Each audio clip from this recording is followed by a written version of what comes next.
সালাতে দোয়া কবুল হয়। সালাতে দোয়া কবুলের তিন জায়গা। একটা হচ্ছে তাকবীরে তাহরিমার পরে আমরা সানা পড়ি না, আমরা তো একটা পড়ি, আল্লাহর হাবিব সুন্নাহ এবং নফল নামাজে আরো পড়তেন সানা, ওই দোয়া কবুল হয়। দুই নম্বর জায়গা সালাতে সেজদায় পড়ে দোয়া করলে কবুল হয়। আকরাবু মা ইয়াকুনুল আবদু মির রাব্বিহি ওয়া হুয়া সাজিদ ফাকসিরু ফীহি দুআ।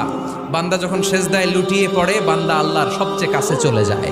তা কিন্তু বিশ্বনবী বলে সেজদাটা তোমার রবের কুদরতি পায়ের উপরে পড়েছে। সেজদায় পড়ে দোয়া করেন। সালাম ফিরানোর আগে বিশ্বনবী দোয়া করতেন, লা ইউসাল্লিমান্না আহাদুকুম হাত্তা ইয়াতাআওয়াযা মিন আরবা'a।